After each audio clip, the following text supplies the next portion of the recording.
11th admission 2026-27 तर उद्या सकाळी संपूर्ण विद्यार्थ्यांना त्यांच्या आवडीचे कॉलेज मिळणार आहे। तर बघू शकता या संदर्भात संपूर्ण अपडेट आपण या व्हिडिओमध्ये बघणार आहे की तुम्हाला कॉलेज किती वाजता मिळणार आणि कॉलेज मिळाल्यानंतर कॉलेज कुठे चेक करायचं आणि त्यानंतर सर्वात मोठा पॉईंट की कॉलेजला जाताना कोणकोणते डॉक्युमेंट्स हे तुम्हाला सोबत घेऊन जायचे आहे। या संदर्भात A to Z अपडेट आपण या व्हिडिओमध्ये बघणार आहे। तर सर्वात प्रथम की तुम्हाला उद्याला कॉलेज किती वाजता मिळणार बघू शकता। तर उद्याची तारीख आहे 29 आणि टाइम टेबलनुसार 29 तारखेला सकाळी 11 वाजता तुम्हाला कॉलेजेस हे माहिती पडणार आहे की तुम्ही टाकलेले कॉलेजेसमधून तुम्हाला कोणतं कॉलेज मिळालेलं आहे आणि तुम्हाला जर त्या कॉलेजला प्रवेश घ्यायचा असेल तर तुम्ही उद्यापासूनच कॉलेजला प्रवेश घेऊ शकता। बघा अलॉटमेंट जी लिस्ट आहे कॅप्रॉन 1ची ही 29 मेला सकाळी 11 वाजता जाहीर होणार। ठीक आहे, जाहीर झाल्यानंतर विद्यार्थी त्यांची अलॉटमेंट जी लिस्ट आहे ही त्यांच्या अप्लिकेशन नंबरवरून सुद्धा चेक करू शकतात। इथे तुम्हाला अलॉटमेंट लिस्टचं एक ऑप्शन येऊन जाणार, तिथे तुम्ही तुमचा अप्लिकेशन नंबर टाकून तुम्हाला कॉलेज मिळालेलं आहे किंवा नाही अशा प्रकारे तुम्ही चेक करू शकता आणि त्यानंतर तुम्ही लॉग इन करून सुद्धा चेक करू शकता। आणि विद्यार्थ्यांना सध्या त्यांच्या लॉग इनमध्ये नॉट ॲडमिटेड लिहून आहे, तर त्याबद्दलची सुद्धा माहिती आपण याच व्हिडिओमध्ये बघणार आहे। तर सर्वात प्रथम विद्यार्थ्यांना करून घ्यावं लॉग इन, कारण की त्यांच्याकडे ID आणि पासवर्ड दोन्ही आहे। या अगोदर आपण जो ID आणि पासवर्ड यूज केलेला होता फॉर्म भरताना किंवा जेही आपण कॅप्रॉन पार्ट 1 आणि पार्ट 2 दोन्ही फॉर्म भरले तेव्हा आपल्याकडे ID आणि पासवर्ड आहे, तो ID टाका, पासवर्ड टाका, कॅप्चा टाका आणि सर्वात प्रथम लॉग इन करा।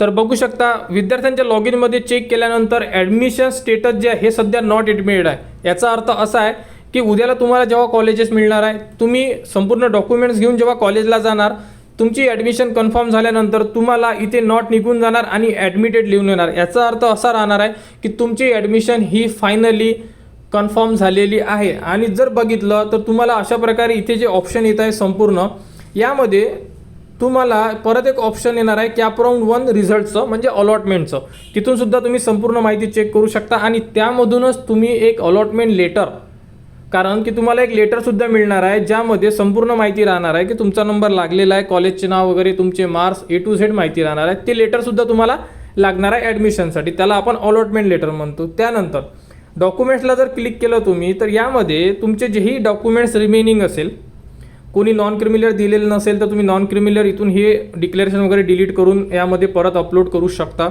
जेही डॉक्युमेंट्स तुम्हाला मिळालेले असेल स्टार्टिंगला तुम्ही जर डिक्लेरेशन वगैरे टाकलेले असेल ते डॉक्युमेंट्स तुम्ही चेंज करू शकता। ठीक आहे, आणि एक अलॉटमेंट लेटर आणि हे डॉक्युमेंट्स तुम्हाला चेंजेस करायचे आहे। म्हणजे एवढे काम केले तुम्ही की त्यानंतर जे विद्यार्थी कास्टमध्ये असेल तर त्या विद्यार्थ्यांना डॉक्युमेंट्स घेऊन जायचं आहे, ते म्हणजे कास्ट सर्टिफिकेट। त्यानंतर तुम्ही नॉन क्रिमिलियर जर काढले असेल तर तुम्हाला नॉन क्रिमिलियर घेऊन जायचे आहे। त्यानंतर SSCची मार्कशीट, जर तुम्हाला मार्कशीट मिळालेली नसेल तर तुम्ही ऑनलाईनची मार्कशीट घेऊन जाऊ शकता। TC सध्या लागत नाही कारण की तुम्हाला मिळायची आहे। ज्यांना TC मिळालेली असेल ते विद्यार्थी जसे की CBSE बोर्डचे जे विद्यार्थी आहेत ते विद्यार्थी TC घेऊन जाऊ शकतात। ठीक आहे, हे तुम्ही OBC, VJNT, SBC, SCBC कास्टवाले विद्यार्थी। त्यानंतर जे विद्यार्थी SC किंवा ST असेल त्यांना फक्त कास्ट सर्टिफिकेट, SSCची मार्कशीट आणि जर तुमच्याकडे TC असेल तर तुम्ही TC घेऊन जाऊ शकता। EWS विद्यार्थ्यांनी फक्त EWS सर्टिफिकेट, त्यानंतर SSC मार्कशीट आणि TC घेऊन जा। आणि ओपनमध्ये जेवढे विद्यार्थ्यांनी ओपनमधून फॉर्म भरलेला असेल तर त्या विद्यार्थ्यांना फक्त आणि फक्त ऑनलाईनची तुम्ही मार्कशीट आणि जर तुम्हाला TC मिळाली असेल तर TC घेऊन जा, तुमची ॲडमिशन होऊन जाणार। अशा प्रकारे ही अपडेट होती। भरपूर विद्यार्थी होते की सर उद्याला अलॉटमेंट लागणार, कसे चेक करायचे, त्यानंतर काय करावं लागेल। तर तुम्हाला सर्वात प्रथम अलॉटमेंट चेक करा। ॲडमिशन घ्यायची असेल तर अलॉटमेंट लेटर तुम्ही लॉग इनमधून डाउनलोड करू शकता। संपूर्ण जे डॉक्युमेंट्स आहे हे आता जे सांगितले हे डॉक्युमेंट्स जमा करा। अलॉटमेंट लेटर आणि डॉक्युमेंट्स घेऊन ज्या कॉलेजला तुमचा नंबर लागलेला आहे त्या कॉलेजला जा, तिथं तुमची ॲडमिशन कन्फर्म होऊन जाणार। या व्यतिरिक्त जर कोणाला काही अडचण असेल कमेंट्स करा, कमेंट्सवर तुम्हाला संपूर्ण माहिती दिली जाणार। आणि राहिला प्रश्न तुमचा कट ऑफ लिस्ट, व्हॅकन्सी ह्या तुम्हाला वेळेवर आपल्या चॅनलवर देण्यात येणार। तर अशाबद्दल ही एक अपडेट होती। या व्यतिरिक्त कोणाला काही माहिती पाहिजे असेल कमेंट्स करा, कमेंट्सवर तुम्हाला संपूर्ण माहिती दिली जाणार। आणि 11th ॲडमिशन 2026-27 बद्दल जीही पुढील अपडेट येईल ती तुम्हाला आपल्या चॅनलवर देण्यात येणार। त्यासाठी आपल्या चॅनलच्या कनेक्टमध्ये राहा, चॅनलला सबस्क्राईब करा व हा व्हिडिओ इतरांपर्यंत शेअर करा।